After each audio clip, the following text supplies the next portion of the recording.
सर्वमङ्गलमाङ्गल्ये शिवे सर्वार्थसाधिके शरण्ये त्र्यम्बके गौरी नारायणी नमोस्तुते। नमस्कार। दशहरा अवसर राष्ट्रीय संवाद चैनल को आपको स्वागत करुच्ची। स्निग्धा जी महापात्र एवं माँ निकट में प्रार्थना करुच्ची, माँ दुर्गति नाशिनी दुर्गा आपणकर मंगल करंतु। महाशक्ति प्रतीक बराभयदायिनी महिषा मर्दिनी माँ दुर्गा अजनी संभूता विचित्र बन्ना दशभुजा से हिंदू मानकर प्रमुख देवी आदिशक्ति। से सबु विपदरु रक्षा करती एवं तांको नाम स्मरण मात्र के सूर्य उदय हेले जेमिति अंधार नाश हुए सेमिति सकल पाप नाश होता है। जेमिति साधारण माटीए ता पिलांकु सबु विपदरु रक्षा करने को चेष्टा करे। भाव भक्ति बंधा दुर्गति नाशन पाई वचनबद्ध माँ दुर्गा भक्तर समस्त पीड़ा को विनाश करती। तांको आविर्भाव संपर्क में जो सर्वजन सम्मति कहानीटी रही ताहा एमिति। अनेक हजार वर्षर तलर कथा। महिषासुर नामक एक राक्षस थिला। तार अर्धेक राक्षस परी मुंडटी महिष परी थिला। से कठोर तपस्या करी ब्रह्मांक ठारू अमर वर पाइथिला।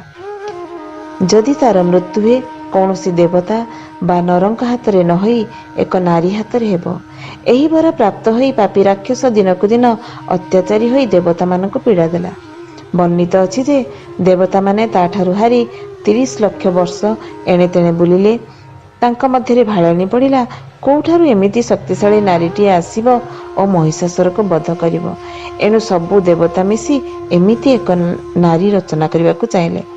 मंगलकारी बाबा कहिले से शक्ति रचना हो पारिबो, किंतु से शक्ति को संभाळिबो किए? एणु बाबा शिवंक परामर्श रे सबु देवता अंतरिक्ष रे निज निज शक्ति को केंद्रित करने को लगिले। जहा फल रे अंतरिक्ष रे प्रचंड विस्फोरण हैला। तार आलोक रे समग्र ब्रह्मांड आलोकित हो उठिला। सेई अग्नि रो आविर्भूता हेले जगत जननी माता जहांकर सृष्टि युद्ध पई होइतिला। तांक शरीर थिला स्वर्ग ठारू उच्च। तांक मुखरे शिवंकर शक्ति थिला जहा हजार सूर्य सम चमकुथिला। मांकर केश निर्मित होइतिला जमराजंक शक्ति रे। सेहीपरि चक्षु अग्निदेव, भ्रूलता कामदेव, कान नख वायुदेव, नाक कुबेर, दांत तक्षकंक शक्ति रे रचित होइतिला। मांक दशभुजा विष्णुंक शक्ति, मांकर नाली साड़ी तारांक शक्ति रे रचित होइतिला। विश्वकर्मा मांक केशरे लागिथिबा आभूषण को रचित करथिले। हिमालय देव तांका पई सुना रंगर सिंह सृष्टि करथिले। शेषरे सूर्य देवता मां को अखंड तेज प्रदान करथिले। एतद्व्यतीत मां धारण करथिबा समस्त अस्त्र शस्त्र देवता माने तांको प्रदान करथिले। महिषासुर नगरी रे प्रवेश कला मात्रे महिषासुर मां दुर्गांक आगरे विवाह प्रस्ताव रखिला। मां उत्तर रे कहिले, हे राक्षसराज महिषासुर, तमे मो सह युद्ध कर। युद्ध रे मु परास्त ले अवश्य विवाह करिवि।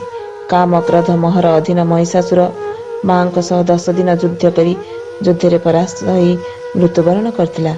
महिषासुर उद्धार हेबा परे देवता माने दुर्गत नाशिनी मां दुर्गांक ऊपर पुष्पवृष्टि करथिले। महामारी कोरोना पई अजथा भिड़ न लगाई आसंतु मन मंदिर देह दुर्गा रे थिबा दुर्गा मां को पूजा करिबा और तांको करुणा लाभ करिबा। धन्यवाद। नमस्कार।